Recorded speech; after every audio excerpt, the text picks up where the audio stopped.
Hey, before this episode starts, I just want to jump in and say we tried something new with this one. We got a drone up. I'm flying the drone and driving and talking. So if you see me looking down, fiddling with something, it's not because David is boring at all. It's because I'm trying to keep the drone on track. We'll figure it out. We'll find a smoother way to do this. But just let you know, let's jump into it. Hey, we're back doing another episode of Trail Talk. We're with David from Shock Prep Unlimited.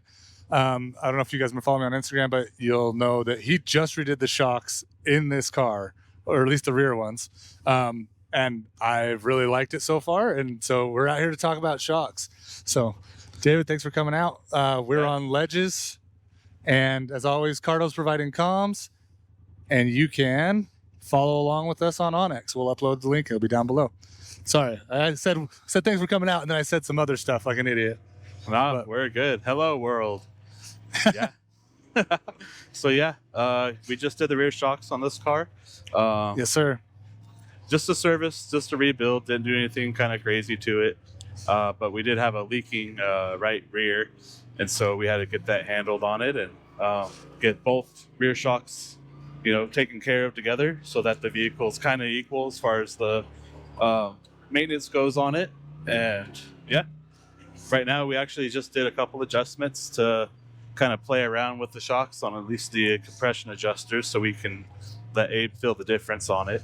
And, he just started messing with it, and I'm gonna see, because I don't know anything about shocks, or I know very little. So it's good to have somebody that knows a lot about it come out and be like, hey, you should try this. This will make it, see how it goes, kind of thing. Yeah, and actually, the rears were kind of midway on the adjuster, so I just went full soft on the car, and I want to get your feedback to see if you notice it. You should, but some people don't. And we'll see if I'm too much of a pleb to understand it or just to feel the difference. Yeah, I mean, and this stuff, it should be a little more comfier. Yeah. It's gonna loosen up. Basically, what those adjusters do is, if you look at them, we're talking about the Walker Evans edition shocks that are on this turbo bar. And so those that have Walkers, you have a little knob that says, hard or soft, and it's pretty, kind of self-explained. But, if you go all the way out to soft, it's going to make the car softer. If you go all the way into hard, it's going to make the car, the suspension feel harder, more firm. And so what it does is there's a little valve, and you could almost look at it like a hose with water going through it. And, if it's on soft, there's no kinks in the hose. But then as you put, a kink in the hose, it's going to apply some pressure, back pressure, if you will. And that's kind of what the adjuster does. As you go hard, it'll put more compression into the flow of the oil that's going from the shock into the reservoir portion of it, which it just restricts it and makes it more firm, gives you a firmer ride. Yeah, so it restricts the flow of that internal piston that's on the top of the shock rod, right? Yep. Sorry guys, we are on ledges, as I mentioned, and if you can't tell from the drone footage that we also have a drone up, this is a pretty steep little section right here. It's about one of the only hard downhills on this trail, but it is a steep one. Yeah, that was fun. Yeah. And this is your first time out here. So you live in southern Utah, but you're not out here in the Sand Hollow area. You guys moved up here in Cedar City, right? Correct. Yep. So we moved to Cedar. We were wanting to be down here just for the off-road scene a little bit, but we chose to go up to Cedar instead. And now we have a shop in Canaryville, which is pretty new. So my good friend Ryan Frisbee and his wife Christy Frisbee, they bought some property in Canaryville, and it's got a big barn on it. They've been doing a lot of work to it, and I was looking at shop space in Cedar, but the problem is a lot of my customers have been coming from this portion of St. George and Hurricane and Washington and stuff like that. So I didn't want to have to make everybody drive up if they didn't really have to. And they, my friends, the Frisbees, they offered me to, put up a shop on their property. and work out of a building that they had on site already. And so it's in Canaryville. It's shaves about 20 minutes off the drive for people coming up, and then it's also close to Cedar. So everybody that's coming from a little bit more up north, they don't have to drive too far either. Yeah, that's where I went. We actually drove this up. We didn't have it in the shop at this point, but you just did it at your house, which is awesome. My wife gets mad when I work on my own stuff in in our garage, so it's cool that she's like, yeah, you're fine, just come, you can run your business out of here, and we'll just rebuild shocks and just keep the shock oil to yourself. When we brought this car over, luckily I didn't have to pull her car out of the garage, so she was fine with it. If her car was out in the driveway, then she would have kind of not been so happy about it, but had a little less of a favorable opinion. Yeah, and with the building in Canaryville, it's just it's still a work in progress. And the week that you brought this car up, we had gotten a lot of snow up there, and the ground conditions were less than ideal to be pulling a trailer and even trucks in there at the time, just because there's a lot of dirt and stuff like that. The dirt there gets pretty muddy. So, but yeah, it worked out great. It's actually nice for me just having it at the house. And then, but yeah, moving forward, everything's going to be at the shop in Canaryville. I was going to ask you, what's your, how did you get into this? So you're not originally from Utah, you moved here, but how did you get into like, hey, there's these things called shocks. They're on every vehicle almost ever made.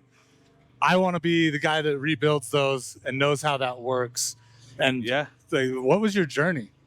So I kind of grew up, doing the off-road thing when I was a kid. My parents introduced me to it, and doing the Glamis thing, the sand dunes thing, off-road thing, and just riding dirt bikes, sand rails, etc. And that kind of, as I got older, I kind of drew into the truck scene and looking into like off-road racing. And at the time I started building a Ford Ranger to race in a class. Desert racing is called 1450. It's basically a door slammer, steel cab, a little bit of factory frame. Everything else is pretty much open. So built the truck.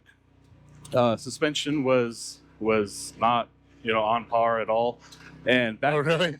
Yeah, dude. And that's one thing that people, not everybody knows, is if you get a shock from, let's just say, one of the higher names, or any shock for that matter, right off the shelf, it's not necessarily tuned for what you're putting it on. So right, let's just say King or Fox, because that's what everybody knows. That shock has valving in it, but it's not necessarily tuned to what you're doing with it or what vehicle you're putting it on. It's right, close, but it's not tuned. And so that truck didn't handle very well, and I got my shocks tuned by a shop that the people that built the truck, that did the fabrication on it, recommended. And I was just amazed at what it did to change the way the truck handled, how much faster I could go, how much more controlled it was, my drivability, coming into corners faster. A lot of aspects changed, and it was like a night and day. So it kind of just opened up my eyes to it, and made it really interesting that just a couple little changes in the valving shims and even some spring changes or something can make the car feel way different. I think the suspension is the unsung hero of maybe not even unsung anymore. I think more and more people are, if you're into off-roading or if you're into performance motorsports, you really understand it. Yeah. But I think, as everybody's growing up, or at least I won't speak for everybody, but me, it's always like, okay, what tuner do I put on? How big are the tires? What can I do that way? And then as you're like, hey, so I actually have to drive this thing, and it has to form, and those big tires have to actually stay on the ground. Ooh, we just bottomed out a little bit. The suspension becomes more and more of like this is actually probably more critical than everything else. Right. Oh yeah. And that's go ahead. That's a big thing, is just when we put these shocks on these vehicles, you automatically think, okay, cool, I got coilovers, or I'm adding bypasses. Like this thing's going to be a trophy truck, and it's not. And so, I mean, sometimes it is. It might kind of feel like it, but ultimately, if you've had experience in the vehicle before, putting these shocks on, and then you put them on, and you were, expecting more out of it, or a little let down that it's not doing what you thought it was going to do, and that's where tuning the shock actually comes into play. Because they're fully tunable, fully serviceable, so you can do anything with them. You can make them ride however you want, and change the ride, and put like if you don't have a shock that has high speed, low speed type compression, well, I can make a valving stack that gives that to you, the customer, so they actually do have a low speed and a high speed. It's just internally in the valving, not externally on an adjuster knob. So okay. It's huge when you start playing with valving shims and tuning, and playing with crossover rings and springs. It'll just make the car handle totally different. Just way better. Yeah. So 100%. what's your like? What would be the number one thing you would kind of recommend for? Okay, so so I'm thinking of it from a side-by-side standpoint. From a side-by-side standpoint, there is a lot of like aftermarket spring companies that do stuff, and then they also, as a side, or as a, I don't know if it's as a side, but they basically, you can get springs or you can get it redone and revalved. What would you say is like if you had to pick one, what provides them the biggest difference? Getting the spring rate right for the car, or getting it valved correctly? Spring rate. Okay. Yeah, because if valving does a lot of changes, but it only really works if the springs are good. Because you can have a perfect valving setup that's just gonna give you nice comfort on low speed stuff, have that heavy dampening on the high speed stuff. But if the car is oversprung or undersprung, then that really doesn't matter, because the springs are what kind of holds the vehicle. Right. And then the valving, once the springs are in tune and everything's set up proper on the springs, then the valving is what's going to dampen and control the ride, both on compression and on rebound. So the springs are actually holding it up, and the valving's just kind of, not to diminish what it is, but the valving is assisting in how the shock is reacting. Yep. Yeah, because you could have a car that's oversprung, and that means it has too much spring, and it's not going to compress as easy. It's going to take a lot to compress that spring, so the shock really can't do its job, because the spring's kind of fighting it. And then vice versa, if the car is undersprung and doesn't have the proper spring rate to hold the car up and to control the ride, as far as that goes, then you can sit there and you can firm in the valving up as much as you want. You can make it super, super stiff, but the spring's holding the weight of the vehicle, and that's going to overpower the valving ultimately. So the valving itself can't actually hold the whole car up. You do need the spring rate there to actually hold it up. So that's actually pretty interesting to me, because I think, at least from my experience, when I've heard people talking about the magic that goes into suspension building, it seems like it's all in the valving. It seems like that's kind of the secret sauce. Would you say that that's true? Yeah, like if you come from like a UTV, they handle very well out of the box. Right. They've done a very good job with making these cars, pretty planted. The weight distribution's there, the center of gravity's there. So from a design aspect of a vehicle, they're pretty well set up from the get-go. Right. Now the springs are also pretty decent. Stock springs are decent. Now once you start putting 1,000 miles on them, 2,000 miles on them, 3,400. that rate, let's just say it was a 300-pound spring, has now decreased to, let's just say, a 275-pound spring, It's which just is the iron wearing. It's kind of yeah, and fatiguing. yeah, and it's a quality deal. The stock springs are made from a different quality, and so they start to lose their rate faster than, say, a name brand spring, aftermarket spring company.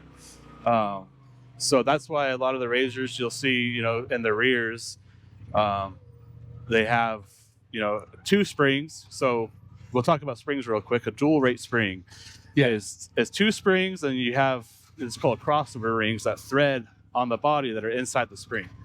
And initially that's a dual rate setup, meaning the top spring is a different rate than the bottom spring. So you have two rates that you can play with, and you can play with those zones by adjusting those crossover rings on the coilover body.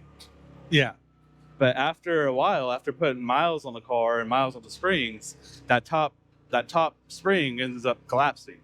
And Right. so most guys, that they won't see the coils, they'll just see a smashed upper spring, and then they'll have just their lower springs. So now they're basically a single rate coilover. They don't really have adjustment. They're just relying on that lower spring. Yeah, because the upper spring's just stacked. It's just it's like a puck at that point. Yeah, it's just to hold its a distance on on rebound. And so Okay. yeah, because obviously when the car droops out, then it opens up. But as any type of weight comes onto that car, that thing just collapses back. It's not going to hold anything. It's just kind of like a space holder. Okay, gotcha.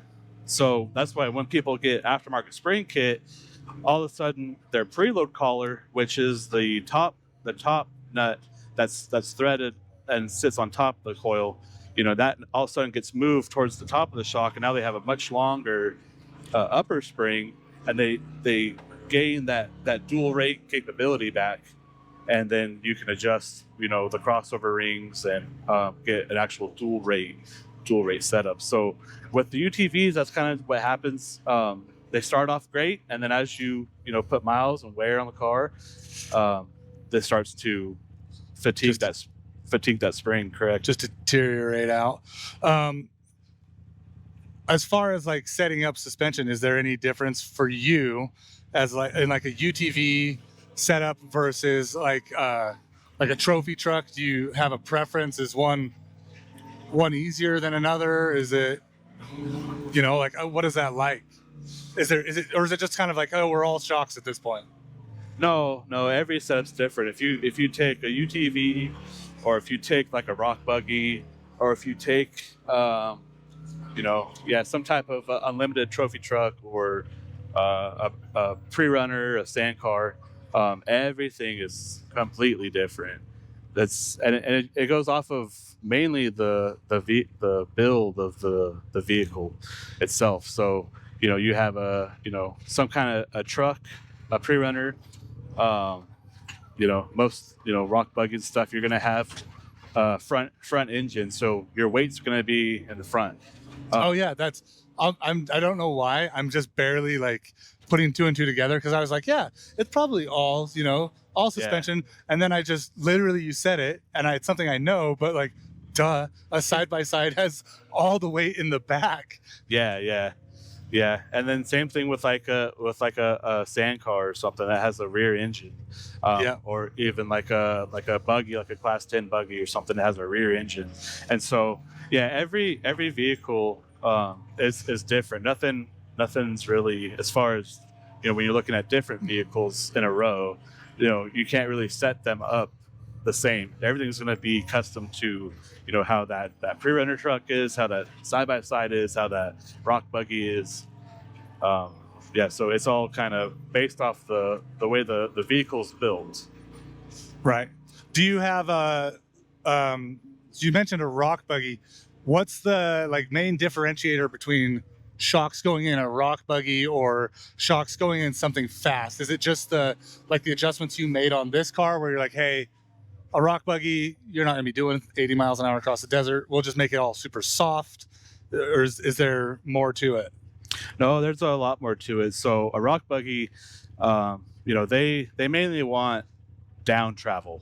So Okay. they typically have a lower stance, a lower ride height, not much shaft showing at ride height, because they Right. want to be able to flex and fall into the holes and be able to articulate and not get the vehicle to start to move. They want the suspension to come, flex down, touch. Whereas something that's going to go faster, that's not going to work. If you have, it's happened a lot with my customers where they start off with a rock buggy and it's mainly, its job is to crawl and they want to crawl well.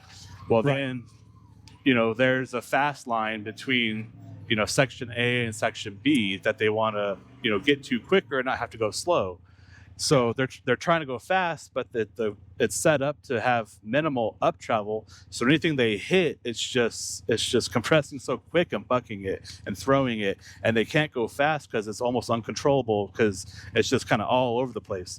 Whereas on a higher speed car, you want more up travel to be able Right. to you want a good mixture of both. You want the wheels in the in the holes and up, in the holes and up, but you don't want the car to have so much like less up travel that once it does hit something, it's going to kick the car and get the car out of shape. It needs to be able to have a lot of up travel to handle the bumps and fall back in. So Right. yeah, they're completely different setups based on what they're doing. Okay. I was just going to remind you, or just tell you, obviously we're on the trail. We're coming around what's called the NASCAR turn on ledges. Just this one has a tendency to lay over on your side. Oh, perfect. We're going to do it for Dale right now. Do it for Dale, yeah. Hopefully not, but I'm just reminding you to keep your hands in. All right. All right. So we come around that NASCAR turn. That does. I have a buddy that got by that one. Not even 2 weeks ago. It didn't do anything with his car, but it just tilted it in, and we had to pop some plastics back. But it does get people. So you building the rock buggy, building something fast. Is there any differences, like in your preference? Does that make sense? Like, do you prefer to build one type of shock over another, or not really? It's all fun for you. All fun and games, all work. I like it all, and that's kind of the weird thing about it is once I start, because I've been doing it since 2012. So Oh dang, dude, you got 13 years in this. yeah, so it's just one of those things that I just kind of was interested in, and mainly because of my background was just off road growing up around it, that it just became so unique to be able to work on something that can do so much, and and on all aspects of it. It can go from any type of vehicle. It could be a street truck, that has just some, let's just say a regular F-150 that has some King 2.5s on it, and it can go all the way up to an unlimited truck, or the side-by-side world. And so there's really no specific vehicle that I prefer over another. I just really I'm kind of passionate about just the shocks in general, as far as what they can do, and kind of what they do for the vehicle and the driver. Yeah. Well, it makes a huge difference having I mean, just comparing back to even an ATV with, I'm sure that those are the bottom of the barrel type of whatever shocks that, got thrown on a Honda Foreman, whatever, Yeah. into something like this that is I mean, even maybe a more utility style UTV, the ride in something with good shocks Oh yeah. just makes it so much better. Oh yeah. Big time. Big time. Go ahead. And yeah, and that's the thing, because you can have a little shock. If you have like a General or something that has, let's just say, a little Fox 2.0 podium shock, or even a small Walker Evans, they're still the same thing. It's the same as a big 3.0 shock. It's just they're just a smaller version of it. They're gonna do the same thing. They both take nitrogen.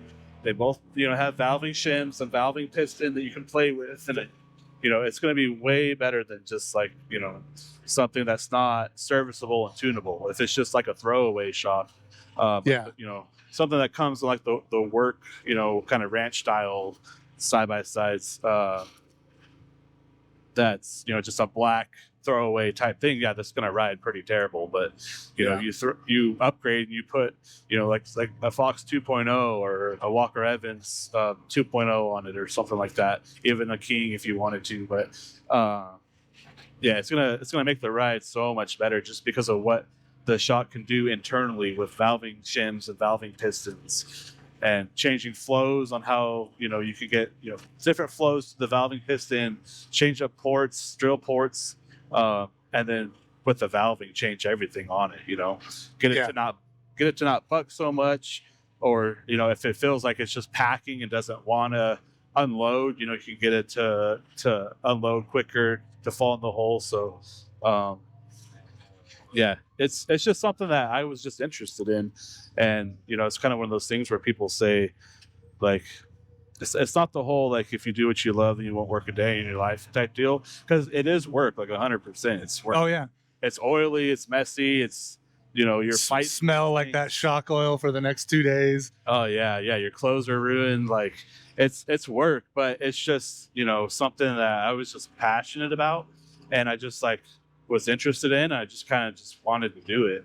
And yeah, so it's interesting to me because I can, you know, make just small changes and small adjustments, and just see how big of a difference that is in the driver's confidence. Yeah. You know. Well, I will say that the changes you made in the rear. So I've never, I mean, in my mind, you kind of have the idea, or in my mind, yeah, okay, loosen up the shocks all the way, and that'll obviously, you know, help it cycle better. Right. But you just doing it right there, like, I've never actually just done that. Yeah, yeah. I've always, it's like, it's not worth the work for me to get out and, like, whatever, I'll just drive through. But it does feel like it's walking better, which is like, maybe I'll have to get out and start doing that now. So like you say, little adjustments are playing big roles in my experience anyways. Yeah, and that's the thing, and they make it so easy to just turn the knob, you know. Or yeah, especially if you had like a dynamics machine, it's just right here. Yeah, 100%. So and the ride that we have right now with us going full soft on the car with these adjusters, this is what a dynamics car feels like on comfort mode.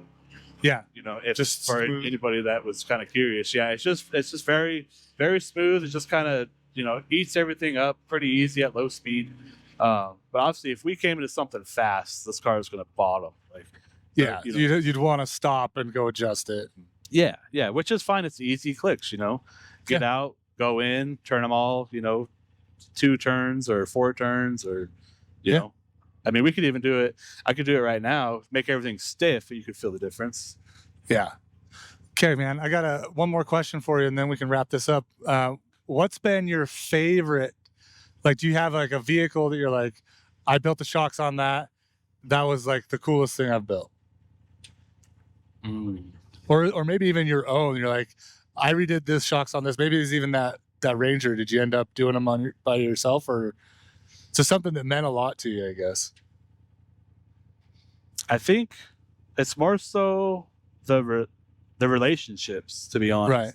It's just getting to know people and them, you know, trusting in me to work on their vehicle and work on their suspension, and then them texting me and being like, it's amazing, like, this is awesome, like, it's such a big difference, I can go so much faster, or my wife's happy because she's not complaining, you know, that it's too rough, or my kids now, they like to ride in it, like, so it's not so much like a vehicle or a specific job. Like, there's tons of cool jobs, you know, doing different color changing, or working on higher end things, or seeing a shock that you built on a race car and it doing well in a competition.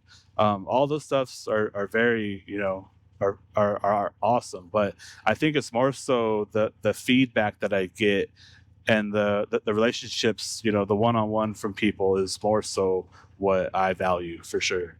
For sure. Cool, man. Well, anything you want to shout out? You want to shout out your kids, shout out your channel, where people find you, find stuff about you? Mason, Weston, hello. Those are my boys. They're at home. and they were super stoked to see me on here. So what's up, guys? You know, they were pumped. But yeah, no, you can follow my socials, Shock Prep Unlimited on Facebook, on Instagram. I'm mainly on Instagram, but I'm on Facebook as well. But yeah, I'm a one-man band. I do it all. I'm the one posting. I'm the one taking the calls. I'm the one ordering the parts. I'm the one doing the work. I'm the one meeting people. So it's me that you're dealing with on everything. And yeah, no, I just appreciate you having me. This was freaking awesome. And yeah, I definitely look forward to what's to come in the future. Nice, dude. Thanks for doing it. Thanks for building sir. these. Yeah. I am the guy that's texting you being like, dude, this is way better. Yeah. So yeah, 100%. 100%. Yeah, I'm pumped. yep. Okay, we'll catch you guys on the next one.